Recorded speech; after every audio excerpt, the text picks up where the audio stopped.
D24 news కి స్వాగతం. ముందుగా ముఖ్యాంశాలు.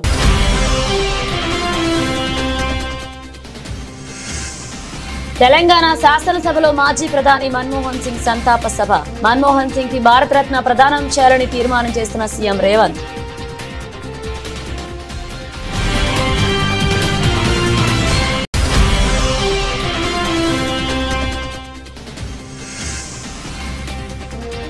ఇరిగేషన్ శాఖ అధికారులతో సీఎం చంద్రబాబు సమీక్ష. 100% కరువు రహిత రాష్ట్రంగా మార్చేందుకు భారీ ప్రణాళికలు.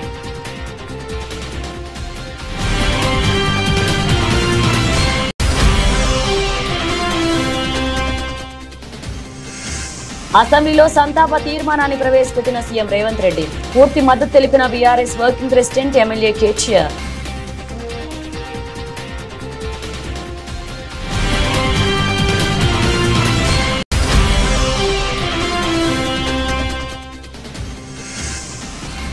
తూర్పుగోదావరి జిల్లా కోరుకొండలో రేవ్ పార్టీపై పోలీసుల తనిఖీలు.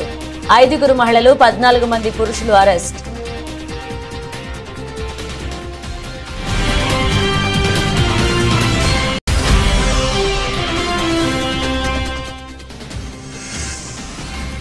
నూతన సంవత్సర వేడుకలను శాంతియుతంగా సంతోషాల నడుమ జరుపుకోవాలి. జిల్లా ప్రజలకు సూచించిన ఎస్పీ జానకి షర్మిల.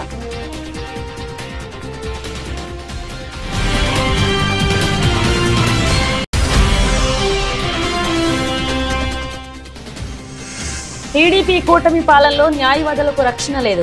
ఆవేదన వ్యక్తం చేస్తున్న వైఎస్ఆర్సీపీ లీగల్ సెల్ అధ్యక్షుడు మనోహర్ రెడ్డి.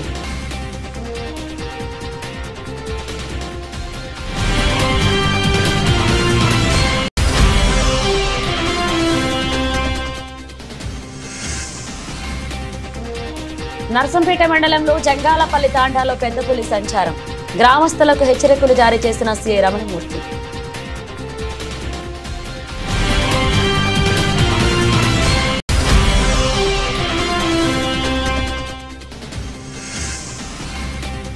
బలహీనంగా ప్రారంభమైన స్టాక్ మార్కెట్లు. స్వల్ప నష్టాల్లో మొదలైన దేశీయ ఈక్విటీ మార్కెట్లు.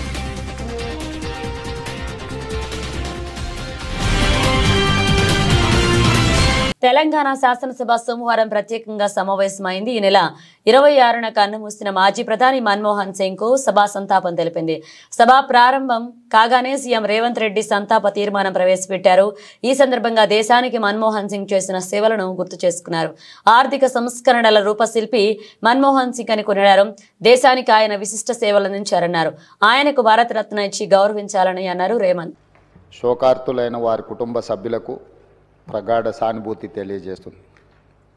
అంతర్జాతీయ ప్రఖ్యాతి పొందిన ఆర్థికవేత్త డాక్టర్ మన్మోహన్ సింగ్ గారు భారతదేశానికి తన విశిష్టమైన సేవలను అందించారు. కేంద్ర ప్రభుత్వ ప్రధాన ఆర్థిక సలహాదారుగా, భారత రిజర్వ్ బ్యాంక్ గవర్నర్గా, ప్రణాళికా సంఘం డెప్యూటీ చైర్పర్సన్గా, కేంద్ర ఆర్థిక మంత్రిగా, భారత ప్రధానమంత్రిగా ఆయన వివిధ హోదాలలో తన సేవలను ఈ దేశానికి అందించారు. డాక్టర్ మన్మోహన్ సింగ్ గారు మన దేశంలో ఆర్థిక సంస్కరణలను రూపశిల్పి. 1991 మరియు 96 మధ్య కేంద్ర ఆర్థిక మంత్రిగా ఉన్నప్పుడు భారత ఆర్థిక వ్యవస్థను సరళీకరించి ఆర్థిక స్థితిగతుల దిశను మార్చే నిర్మాణాత్మక సంస్కరణలను అమలు చేయడంలో కీలక పాత్ర పోషించారు. ప్రపంచీకరణ, సరళీకరణ, ప్రైవేటీకరణ విధానాలతో అంతర్జాతీయ స్థాయిలో భారత ఆర్థిక వ్యవస్థను సుస్థిరంగా నిలబడేలా చేయగలిగారు. 2004 మరియు 2014 మధ్య భారత ప్రధానమంత్రిగా ఉన్న మన్మోహన్ సింగ్ గారు తన పదవీ కాలంలో ఎన్నో చారిత్రాత్మకమైన సామాజిక కార్యక్రమాలకు శ్రీకారం చుట్టారు. కూలీలకు ఉపాధి కల్పించే మహాత్మా గాంధీ జాతీయ గ్రామీణ ఉపాధి హామీ చట్టం, పరిపాలనలో పారదర్శకతను చాటి చెప్పే సమాచార హక్కు చట్టం, ప్రజారోగ్యానికి ప్రాధాన్యం ఇచ్చిన జాతీయ గ్రామీణ ఆరోగ్య మిషన్ ప్రారంభించారు. అందరికీ ఆధార్ కార్డు లాంటి సామాజిక విప్లవాత్మక కార్యక్రమాలను ఆయన హయాంలోనే మొదలయ్యాయి. 4 కోట్ల తెలంగాణ రాష్ట్ర ప్రజలు డాక్టర్ మన్మోహన్ సింగ్ గారికి ఎంతో రుణపడి ఉన్నారు. ఆయన ప్రధానమంత్రిగా ఉన్నప్పుడే తెలంగాణ రాష్ట్ర ఏర్పాటుకు మార్గం సుగమమైంది. 2014లో ఆంధ్రప్రదేశ్ రాష్ట్ర పునర్వ్యవస్థీకరణ చట్టాన్ని పార్లమెంట్ ఆమోదించింది. ఎన్నో ఏండ్ల పోరాటం ఫలించి తెలంగాణ రాష్ట్రం ఏర్పడింది. మన్మోహన్ సింగ్ గారు మన దేశానికి ముఖ్యంగా తెలంగాణకు చేసిన సేవలకు ఈ సభ అపారమైన కృతజ్ఞతలను తెలియజేస్తుంది. రాష్ట్రంలో ప్రతి ఎకరాకు నీళ్లు ఇచ్చి రాష్ట్రాన్ని 100% కరువు రహిత రాష్ట్రంగా మార్చేందుకు ముఖ్యమంత్రి చంద్రబాబు భారీ ప్రణాళికలను అమలు చేయబోతున్నారు. ఒకవైపు పోలవరం పూర్తి చేయడం ద్వారా 8 ఉమ్మడి జిల్లాలకు మేలు జరుగుతుంది. పోలవరంతో ఉత్తరాంధ్రలోని 3 ఉమ్మడి జిల్లాలతో పాటు ఉభయ గోదావరి జిల్లాలు కృష్ణా, గుంటూరు, ప్రకాశం జిల్లాలకు పోలవరంతో లబ్ధి చేకూరుతుంది. అయితే గోదావరి నదిలో వరదల సమయంలో సరాసరి ఏటా 2 నుంచి 3 టీఎంసీల నీరు వృధాగా సముద్రంలో కలుస్తుంది. ఈ నీటి నుంచి 280 టీఎంసీలను వరదల సమయంలో తీసుకోవడం ద్వారా కృష్ణా డెల్టాకు, రాయలసీమలోని 4 ఉమ్మడి జిల్లాల సహా ప్రకాశం, నెల్లూరు జిల్లాలకు లబ్ధి చేకూర్చేందుకు సీఎం చంద్రబాబు కార్యాచరణ అమలు చేయబోతున్నారు. రాష్ట్రాన్ని కరువు రహితంగా మార్చేందుకు గోదావరి నీటిని బనకచర్లకు తరలించడమే మార్గమని ముఖ్యమంత్రి చంద్రబాబు భావిస్తున్నారు. అందులో భాగంగానే గోదావరి వరద జలాలను తరలించడం ద్వారా రాష్ట్రానికి జలహారం కింద అన్ని ప్రాంతాల నీటి అవసరాలు తీర్చనున్నారు. అటు పోలవరం, ఇటు ఈ కొత్త ప్రాజెక్టు ద్వారా రాష్ట్రంలోని ప్రతి ఎకరానికి నీళ్లిచ్చే అవకాశం ఏర్పడుతుంది. ప్రభుత్వం ఏర్పడ్డాక 6 నెలలుగా దీనిపై విస్తృత కసరత్తు చేస్తున్న ప్రభుత్వం ప్రాజెక్టును కార్యరూపం ఇచ్చే విషయంలో కీలక అడుగులు వేస్తుంది.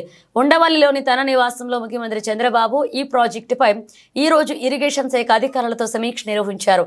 ఈ భారీ ప్రాజెక్టు ద్వారా విస్తృత స్థాయిలో రాష్ట్ర రైతాంగానికి, ప్రజలకు, పరిశ్రమలకు మేలు జరగబోతుంది.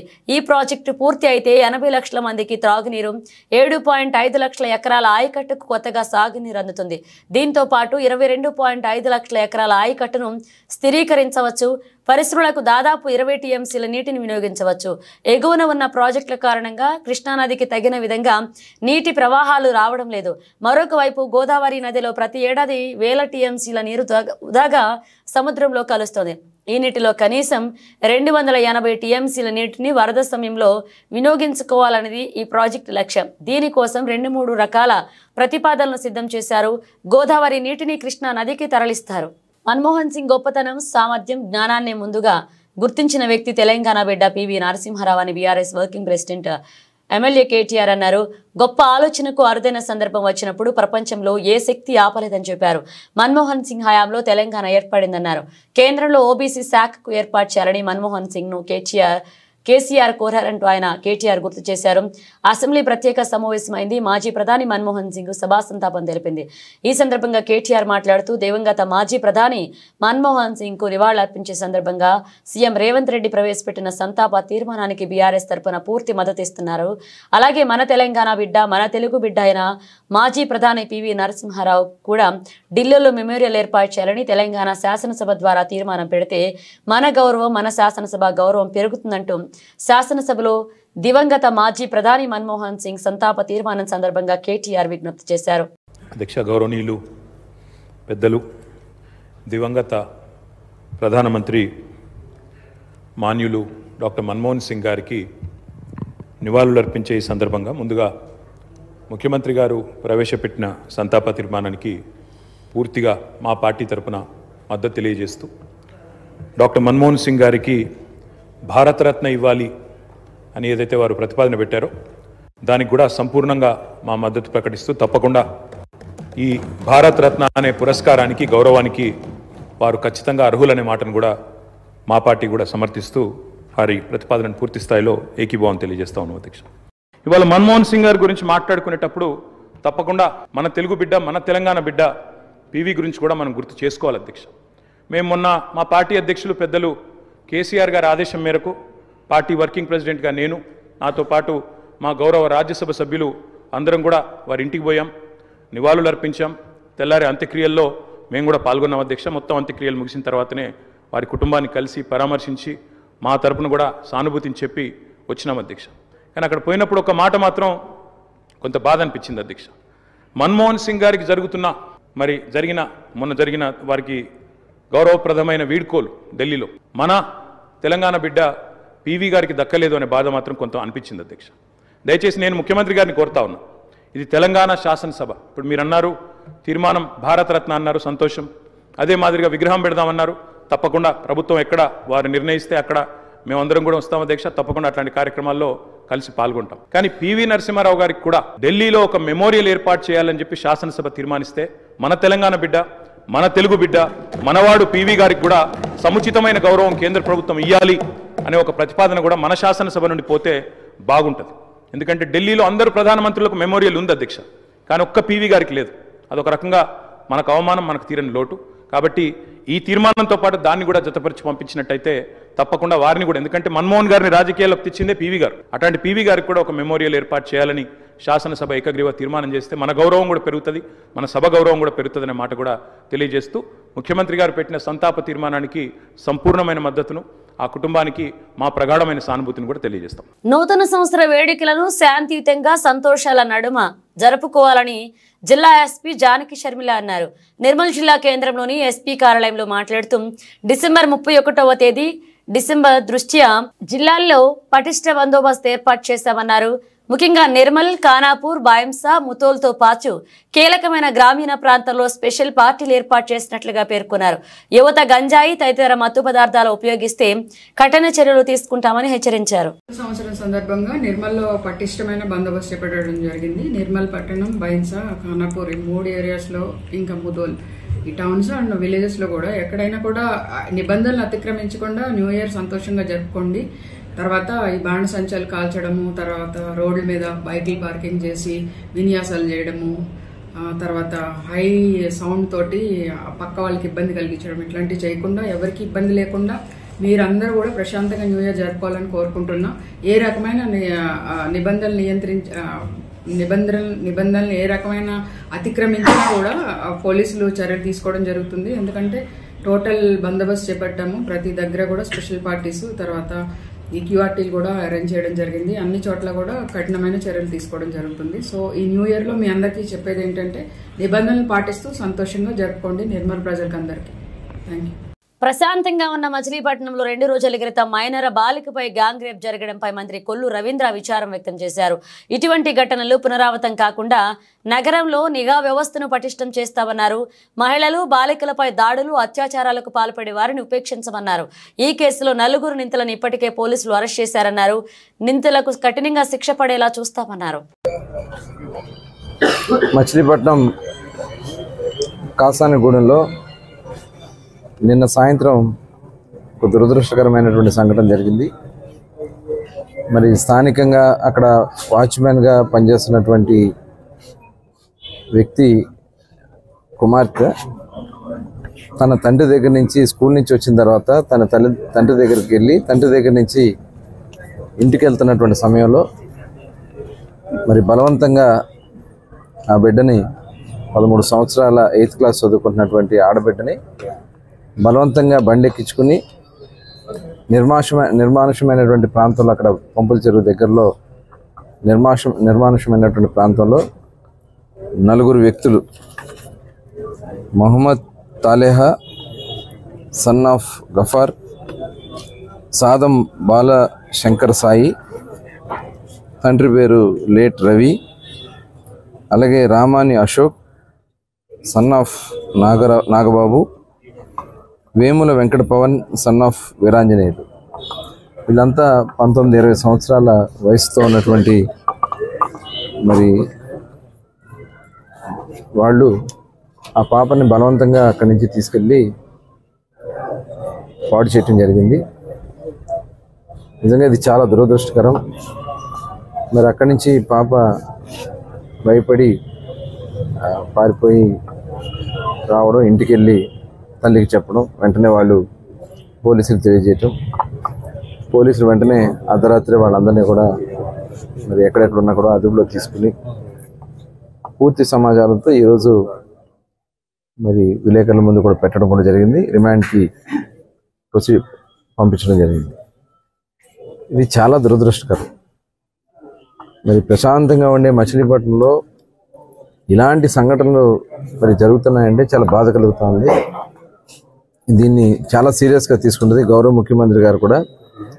రాష్ట్రంలో ఆడబిడ్డల వైపు చూడాలంటేనే భయపడే విధంగా చేయాలని చెప్తున్నా, ఇవాళ కొంతమంది ఇలాంటి కార్యక్రమాలు చేస్తున్నటువంటి పరిస్థితి చూస్తూ ఉంటే దీన్ని చాలా తీవ్రంగా మేము పరిగణిస్తాం.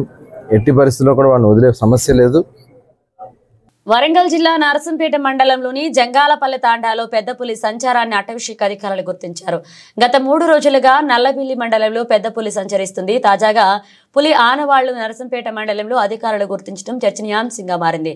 ఈ మేరకు సిఐ రమణమూర్తి గ్రామస్తులకు హెచ్చరికలు జారీ చేశారు.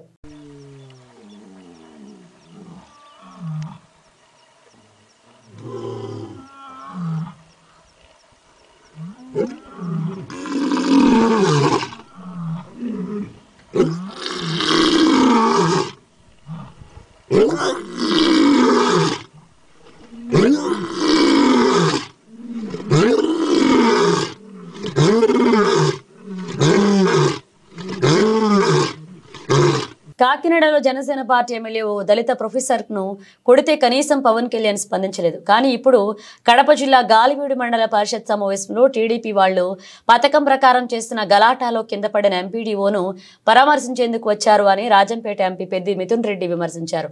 మీ కాకినాడలో ఏం జరిగిందో మీకు తెలియదా, తెలియనట్లుగా నటిస్తున్నారా అని ప్రశ్నించారు. పవన్ కళ్యాణ్ గారు రాయచోటి నియోజకవర్గానికి వచ్చి ఎంపీడీఓ పైన దాడి జరిగిందని చెప్పి నానా రభస్ చేసి ప్రతి దాంట్లో కూడా కులం తీసుకొచ్చి ఒక ఎస్సీ ఆఫీసర్ పైన దాడి జరిగిందని చెప్పి ఆయన అక్కడ జరిగిన విషయాలు తెలియకనో లేకపోతే తెలిసినా కూడా తెలియని విధంగా ఆయన మాట్లాడటం జరిగింది. ఒక పథకం ప్రకారము ఒక మండల్ ప్రెసిడెంట్, మహిళైన మండల్ ప్రెసిడెంట్ వాళ్ళ అక్కడ సుదర్శన్ రెడ్డి గారు వాళ్ళ మీద ఒక పథకం ప్రకారం దాడి జరిగి తిరిగి వాళ్ళపైనే కేసులు పెట్టే పరిస్థితి అక్కడ ఉండే లోకల్ గా ఉండే వాళ్ళందరికీ కూడా తెలుసు. అక్కడికి తెలుగుదేశం నాయకులు పెప్పర్ స్ప్రేలు తీసుకొచ్చి గొడవలు చేయాలని ప్లాన్ గా వచ్చి మండల్ ఆఫీస్ లో ఇవన్నీ కూడా విషయాలన్నీ కూడా అందరికీ కూడా తెలిసిన విషయమే. కానీ తప్పుడు కేసు పెట్టి సుదర్శన్ రెడ్డి గారిని ఈ రోజు అరెస్ట్ చేసి దారుణంగా ఈ ఫుటేజ్లన్నీ కూడా చూడొచ్చు. ఆయన్ని అవమానకరంగా అరెస్ట్ చేసి తీసుకుపోయి ఈ రోజు జైల్లో పెట్టడం జరిగింది. నేను ఒకటే అడుగుతాను, కాకినాడ పార్లమెంట్ లో పవన్ కళ్యాణ్ గారు సొంత కాకినాడ పార్లమెంట్ లో వాళ్ళ జనసేన ఎమ్మెల్యే పబ్లిక్ గా ఒక దళిత ప్రొఫెసర్ ని కొడితే ఎక్కడన్నా మీరు చర్యలు తీసుకున్నారా? స్టూడెంట్స్ అందరూ తిరగబడి పెద్ద ఇష్యూ అయితే కేవలం చిన్న మాట సారీ చెప్పినట్టు చెప్పించి ఆ ఇష్యూ క్లోజ్ చేశారు. ఆ రోజు ఈ పౌరుషం ఏమైంది, ఇంత అక్కర ఏమైందని చెప్పి కూడా నేను పవన్ కళ్యాణ్ గారిని అడుగుతా ఉన్నాను. న్యాయం అందరికీ ఒకలాగానే ఉండాలి. అదేవిధంగా తిరుపతిలో కూడా జనసేన ఎమ్మెల్యే ఉన్నారు. అక్కడ కూడా కూటమి నాయకులు ఒక దళిత ప్రొఫెసర్ పైన దాడి చేస్తే ఎక్కడ ఒక ఖండన కూడా లేదు. అంతెందుకు ఆయన సొంతం పిఠాపురం నియోజకవర్గంలో ఒక మహిళ పైన అఘాయిత్యం జరిగితే ఆయన ఏం స్పందించారు? వాళ్ళని ఇక్కడ మాట్లాడినట్లు ఆ రోజు ఎందుకు మాట్లాడలేదు? మహిళలకు రక్షణగా ఉంటాయని చెప్పిన ఆయన ఈ రోజు ఇన్ని మానభంగాలు, ఇన్ని మహిళలపైన అకృత్యాలు జరుగుతా ఉంటే ఎక్కడన్నా ఏమన్నా మాట్లాడారా? పైపెచ్చి అది హోమ్ మినిస్టర్ సబ్జెక్ట్ అని చెప్పి ఒక డిప్యూటీ సీఎం గా ఉండి ముఖ్యమంత్రి పవర్స్ ఆయనకు ఉండి వేరే వాళ్ళపైన నాకు సంబంధం లేదు, వేరే వాళ్ళు చూసారని చెప్పడం సరైన పద్ధతి కాదు. నూతన సంవత్సరం సందర్భంగా రేవు పార్టీ ఏర్పాటు చేశారనే వార్త తూర్పుగోదావరి జిల్లాలో కలకలం రేపింది. దీంతో సోమవారం తెల్లవారుజామున పోలీసులు తనిఖీలు చేపట్టారు. కోరుకొండ మండలం బూరుగుపూడి గేట్ సమీపంలో ఓ కళ్యాణ మండపంలో పార్టీ చేసుకుంటున్న యువతి యువకులను అదుపులోకి తీసుకుని ప్రశ్నిస్తున్నారు. ఈ రేవు పార్టీలో పాల్గొన్న వారు గుంటూరు చుట్టుపక్కల ప్రాంతాలకు చెందిన వారని తెలుస్తుంది. పార్టీని అడ్డుకున్న పోలీసులు 5 మహిళలు 14 మంది పురుషులను అరెస్ట్ చేశారు. నిందితులు ఓ ఫర్టిలైజర్ కంపెనీకి చెందిన వారని అధికార వర్గాల సమాచారం. నూతన సంవత్సరం సందర్భంగా ఈ పార్టీ ఏర్పాటు చేస్తున్నట్లుగా తెలుస్తుంది. ఈ రేవు పార్టీకి సంబంధించి మరిన్ని వివరాలు తెలియాల్సి ఉంది.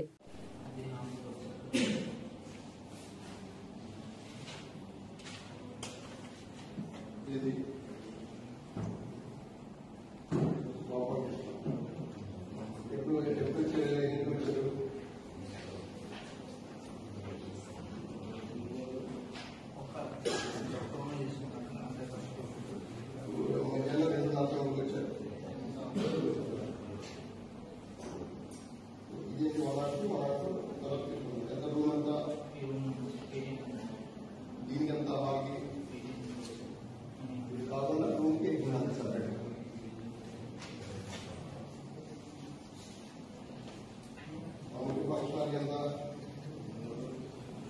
దేశ ఆర్థిక వ్యవస్థకు దశ దిశ చూపిన వ్యక్తి మన్మోహన్ సింగ్ అని బీఆర్ఎస్ ఎమ్మెల్యే హరీష్ రావు అన్నారు. ఆయనపై పివి నరసింహారావు పెట్టుకున్న నమ్మకాన్ని ఒమ్ము చేయలేదన్నారు. లైసెన్స్ రాజ్, అలాగే పర్మిషన్ రాజ్, కోటా రాజ్ విధానాలకు మన్మోహన్ స్వస్తి పలికారన్నారు. అసెంబ్లీ ప్రత్యేకంగా సమావేశమైంది. మాజీ ప్రధాని మన్మోహన్ సింగ్ మృతికి సభ నివాళులర్పించింది. ఈ సందర్భంగా హరీష్ రావు మాట్లాడుతూ యూపీఏ హయాంలో ఎన్నో కుంభకోణాలు జరిగినట్లుగా వార్తలు వచ్చాయి. కానీ ప్రధానిగా ఉన్న మన్మోహన్ సింగ్ పై ఒక్క అవినీతి ఆరోపణ రాలేదని గుర్తు చేశారు. గాడి తప్పిన ఆర్థిక వ్యవస్థను బాగు చేసేందుకే పివి మన్మోహన్ సింగ్ ద్వయం కృషి చేశారంటూ వెల్లడించారు. 1996లో కాంగ్రెస్ ఓటమికి ఆర్థిక సంస్కరణలు కారణమంటూ ఓ కమిటీ నివేదిక ఇచ్చిందని, దానిని చూపిన మన్మోహన్ సింగ్ కంటతడి పెట్టారన్నారు. మన్మోహన్ భౌతికంగా లేకున్నా ఆయన చేసిన సేవలు ఎప్పటిగా నిలిచిపోయి ఉంటాయన్నారు హరీష్ రావు. గౌరవనీయులు మాజీ ప్రధానమంత్రి మన్మోహన్ సింగ్ గారికి సంతాపం తెలియజేసేందుకు సభానాయకులు రేవంత్ రెడ్డి గారు ప్రవేశపెట్టినటువంటి తీర్మానాన్ని బీఆర్ఎస్ పార్టీ పక్షాన సంపూర్ణంగా బలపరుస్తా ఉన్నాం. అధ్యక్ష, మరి లెజిస్లేటివ్ అఫైర్స్ మినిస్టర్ గారు కూడా ఇక్కడ ఉన్నారు. ఒక విషయం కూడా వారి దృష్టికి తెచ్చి నేను విషయంలోకి వెళ్తా. అధ్యక్ష, మన్మోహన్ సింగ్ గారు పెద్దల సభలో ఆయన 33 సంవత్సరాలు పెద్దల సభలో పనిచేశారు. ఈరోజు మన రాష్ట్రంలో కూడా పెద్దల సభలో వారికి నివాళులు అర్పించుంటే మరింత సముచితంగా ఉండేది. ఎమ్మెల్సీలు చాలామంది కూడా అడుగుతున్నారు, ఎందుకు మన్మోహన్ సింగ్ గారి సంతాప తీర్మానాన్ని శాసన మండలిలో పెట్టలేదు అనేటువంటి విషయాన్ని వాళ్ళు కూడా అడుగుతూ ఉన్నారు. మరి శాసనసభ పెట్టినప్పుడు శాసన మండలిలో కూడా పెట్టి వారికి నివాళులు అర్పించుంటే మరింత బాగుండేది.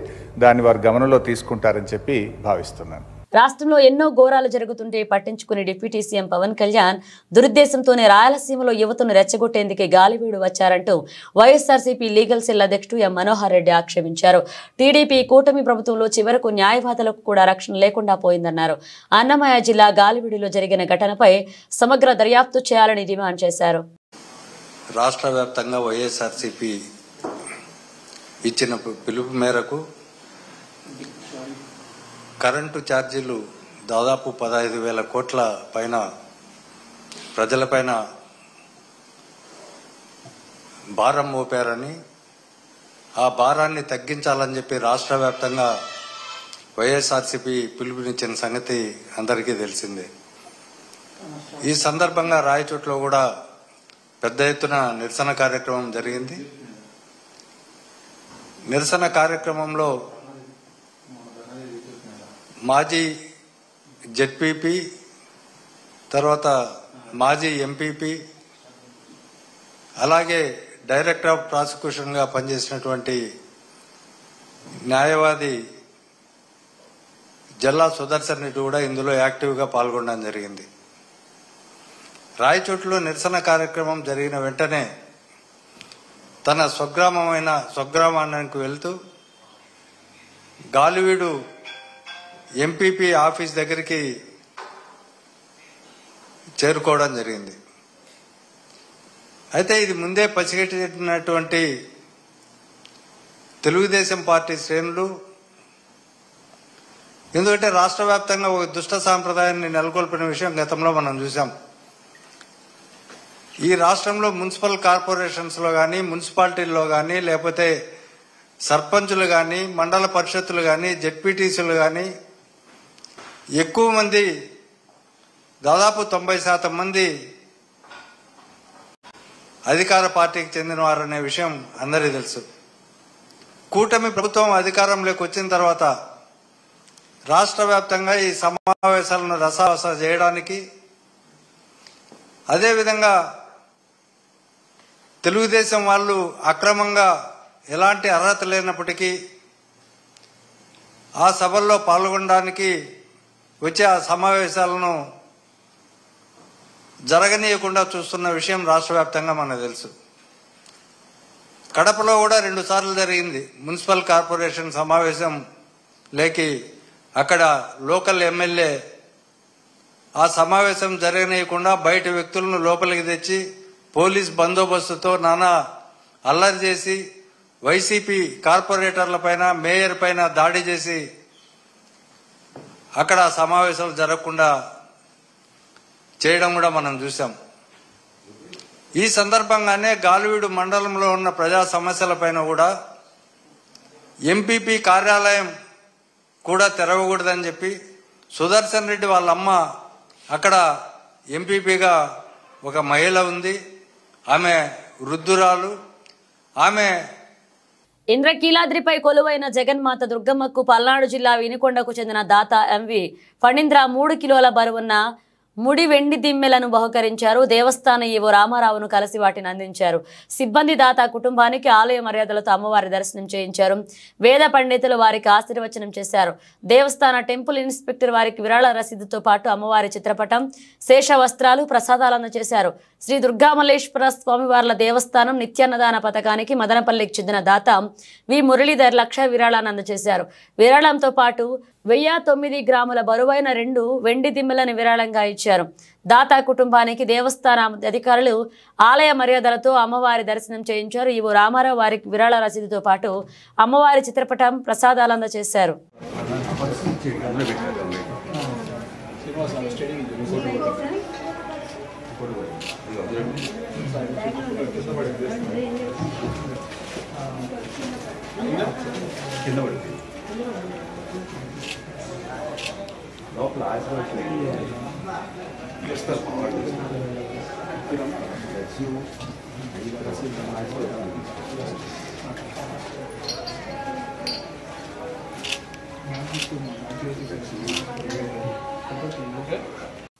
వారంలో మొదటి ట్రేడింగ్ రోజైన సోమవారం దేశీయ ఈక్విటీ మార్కెట్లు బలహీనంగా ఆరంభమయ్యాయి. బీఎస్ఈ, సెన్సెక్స్, ఎన్ఎస్ఈ, నిఫ్టీ స్వల్ప నష్టాల్లో ప్రారంభమయ్యాయి. ఉదయం 10-15 గంటలకు సమయానికి సెన్సెక్స్ 66.32 పాయింట్లు క్షీణించి 78,632.7 వద్ద, ఎన్ఎస్ఈ, నిఫ్టీ 30.40 పాయింట్లు నష్టపోయి 23,783 పాయింట్ల వద్ద ట్రేడ్ అవుతున్నాయి. గ్లోబల్ మార్కెట్ల ప్రతికూల సంకేతాలు దేశీయ ఇన్వెస్టర్ల సెంటిమెంట్ ను బలహీనం చేశాయని, మార్కెట్ల పతనానికి ఇదే కారణమంటూ మార్కెట్ నిపుణులు చెబుతున్నారు. గత వారాంతం శుక్రవారం అమెరికా మార్కెట్లు గణనీయమైన నష్టాలను చవిచూశాయని, ఈ పరిణామం భారతీయ మార్కెట్లను ప్రతికూలంగా ప్రభావితం చేస్తుందన్నారు.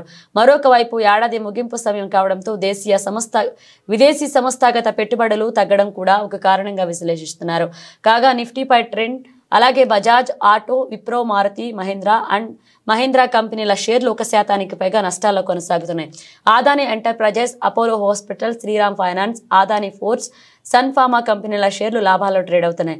ఇక సెన్సెక్స్ 30లో Bharatiya Airtel, ITC, UltraTech cement, Adani ports లాభాల్లో కొనసాగుతున్నాయి. రిలయన్స్, హెచ్సిఎల్ టెక్, అలాగే టాటా మోటార్స్, టీసీఎస్ నష్టాల్లో ట్రేడ్ అవుతున్నాయి. బులెటిన్ ముగించే ముందు హెడ్లైన్స్ మరోసారి.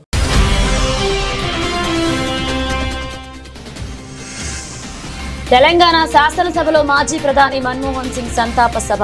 మన్మోహన్ సింగ్ కి భారతరత్న ప్రదానం చేయాలని తీర్మానం చేస్తున్న సీఎం రేవంత్.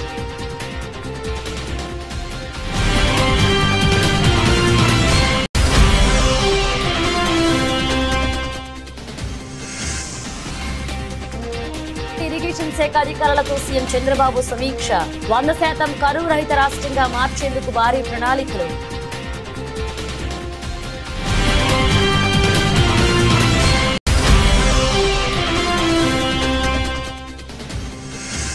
అసెంబ్లీలో సంతాప తీర్మానాన్ని ప్రవేశపెట్టిన సీఎం రేవంత్ రెడ్డి. పూర్తి మద్దతు తెలిపిన BRS working president MLA KTR.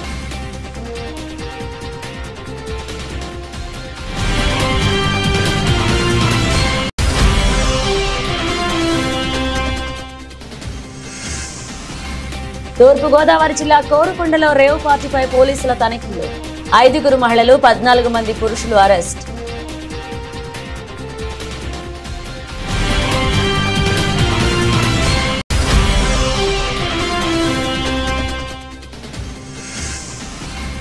నూతన సంవత్సర వేడుకలను శాంతియుతంగా, సంతోషాల నడుమ జరుపుకోవాలి.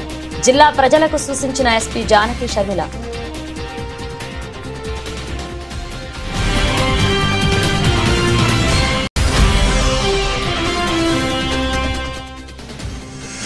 టీడీపీ కూటమి పాలనలో న్యాయవాదులకు రక్షణ లేదు. ఆవేదన వ్యక్తం చేస్తున్న వైఎస్ఆర్సీపీ లీగల్ సెల్ అధ్యక్షుడు మనోహర్ రెడ్డి.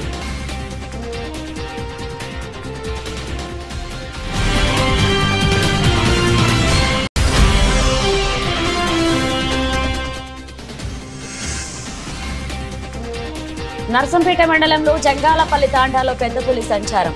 గ్రామస్తులకు హెచ్చరికలు జారీ చేసిన సీఐ రమణమూర్తి.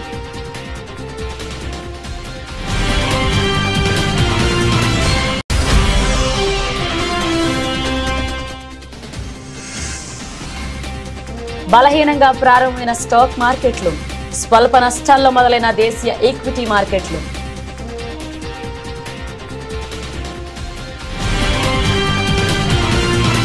ఇవి బులెటిన్ అప్డేట్స్. మరిన్ని అప్డేట్స్తో మళ్ళీ కలుద్దాం.